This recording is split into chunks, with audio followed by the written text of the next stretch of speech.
Senior drill instructor Cax stood rigid, his 6 limbs locked in the formal military posture of extreme distress.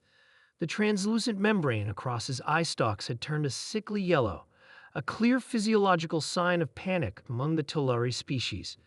Beside him, assistant instructors Nev and Dahl mirrored the same stance, their breathing sacs inflating and deflating at twice the normal rate. Before them, standing at perfect attention, was Cadet Jack Thompson, the lone human in the Galactic Alliance Military Academy's elite pilot program. He looked tired, but oddly content. "Explain yourself, Deathworlder," Cax finally managed, his translator struggling to modulate the high-pitched distress chirps escaping his speech orifice. Jack blinked. "Sir, I completed the solo deep space survival mission as assigned, sir." The simple response seemed to agitate the alien instructors further. Assistant Instructor Nev's ocular membranes fluttered rapidly. "The monitoring systems show you ejected from your training vessel on day 2. Nev exclaimed, "Yet you returned in it?" "Affirmative, sir," Jack replied calmly. "There was a minor reactor cascade failure. I had to perform an emergency EVA to manually reset the containment protocols from the exterior access panel." The 3 alien instructors exchanged glances that would have been comical under different circumstances.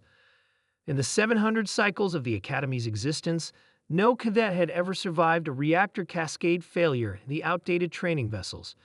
It was an unspoken reality. The week-long missions sometimes resulted in casualties, especially among the less technically capable species.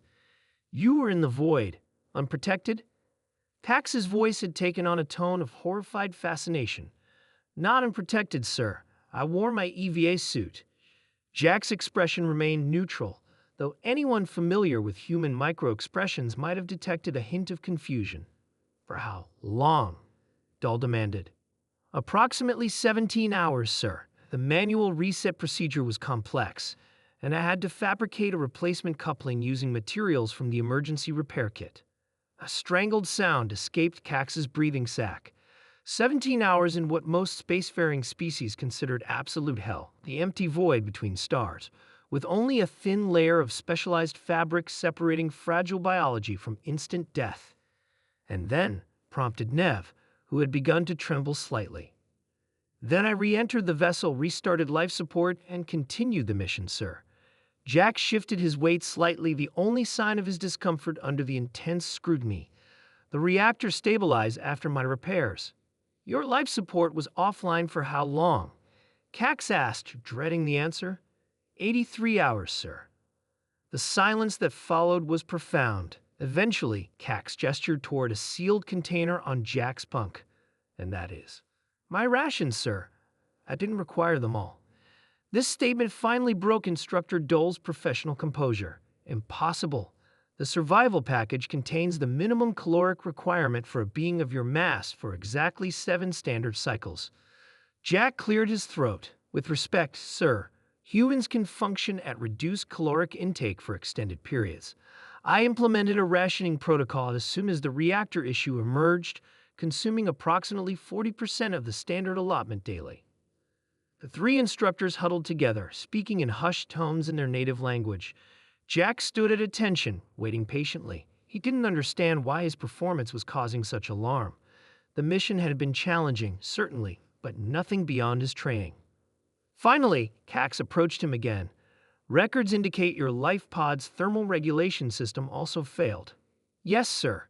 Ambient temperature dropped to approximately 4 degrees Celsius. And you survived these conditions. How?" Jack hesitated, unsure how to respond to such an obvious question. "I used the emergency thermal blanket, sir, and exercise to generate body heat when necessary." "Exercise?" Hull's voice rose an octave. "In a reduced oxygen environment?" "Yes, sir. Jumping jacks, push-ups, standard human calisthenics." The instructors exchanged another round of meaningful glances. What Jack couldn't possibly understand was that the survival mission had never been intended as a genuine test of endurance. It was a carefully controlled evaluation with numerous hidden safety protocols and emergency overrides. For most species in the Galactic Alliance, Even the simulated hardships were nearly unbearable. But humans came from a planet classified as a Deathworld, a harsh, high-gravity environment with extreme temperature variations, toxic flora and fauna, and atmospheric conditions considered barely habitable by galactic standards. What constituted an emergency for other species was merely an inconvenience for a human. Cadet Thompson, CAC said formally, "You are hereby promoted to Advanced Training Squadron, effective immediately."